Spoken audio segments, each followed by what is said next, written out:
Hello and welcome to Moment of Truth on Labour Social.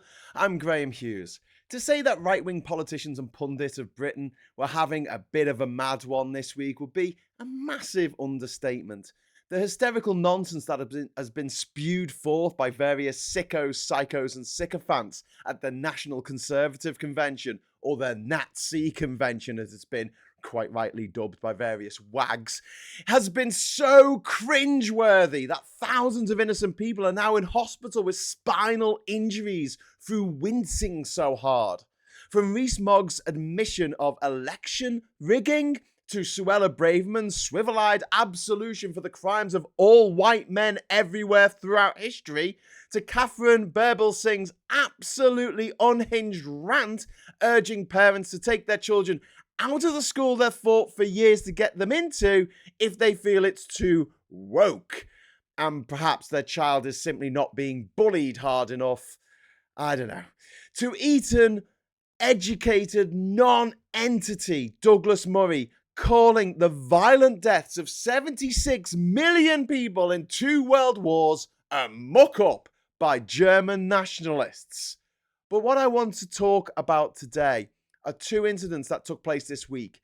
The first of which is Anne Widdecombe, the answer to the question, what if a bin bag filled with bile came to life, appearing on the BBC and saying this. Yeah, but what do you say to consumers who literally can't afford to pay even for some of the basics if they've gone up the way that cheese sandwich has with all its ingredients? Well, then you don't do the cheese sandwich.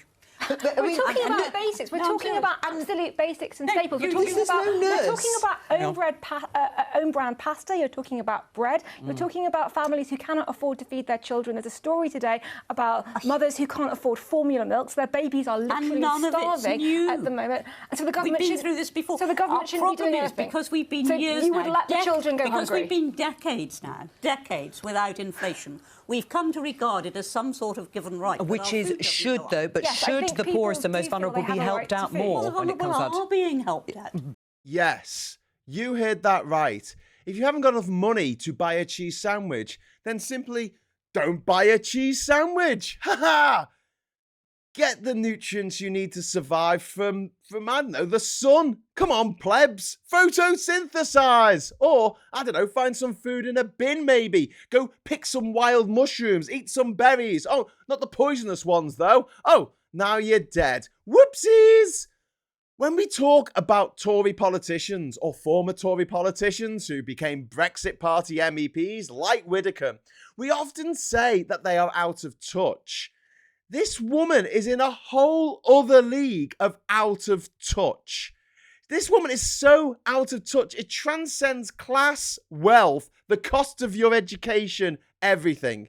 She doesn't understand what humans need to stay alive. She doesn't seem to comprehend the fact that most people suss out within minutes of being born.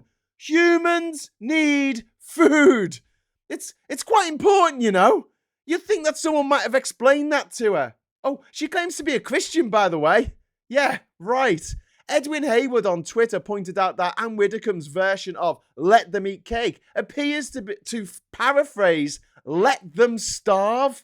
Meanwhile, Peter Smith at RedPeter99 said Anne Widdecombe is, like me, not me, but Peter Smith, a member of the luckiest generation in the UK. NHS, no national service, free higher education, well-paid jobs, affordable housing, state pension at 60, generous final salary pensions, etc. Why is she so angry and mean-spirited? She should count her blessings. Well, exactly. But what I like to say to you is, imagine being that messed up as a human to watch that clip and think, yeah, she talks sense. She's on my side. Yeah. Are we the baddies? Meanwhile, while Widdecombe was spewing hateful, cruel and inhuman bile towards people who can't afford to eat on national television, former Prime Minister and runner-up to a wet lettuce, Liz Truss, wasn't just wishing that the world could be a much worse place than it already is. She was actually making strident steps to make the world a much worse place than it already is by needlessly provoking China, a country that has, about 350 nuclear warheads, at a time of already increased tension around the world since the invasion of Ukraine by Russia. The Brain Trust decided it now would be a really good time to go to Taiwan because, nothing gets people to give you the attention you desperately crave, like starting World War III. You see, Tories don't understand a lot of things. For instance, they don't understand that humans need food to eat. They don't understand the importance of Dover to cross-border trade. And they don't understand that there is a thing called international diplomacy. And what you have to do is you have to put your best, your cleverest people that you have at your disposal in these high-stakes situations so they can do what they do best. Schmooze, flatter, impress, and make it seem like everyone is winning, even when they're not.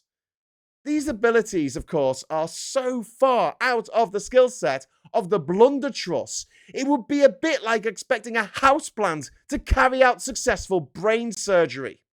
We could ask ourselves what goes through her thick head, but the only answer to that is not much, as she continues her job of embarrassing Britain around the world, even though she's not been Foreign Secretary for 9 months. I guess old habits die hard, Boris?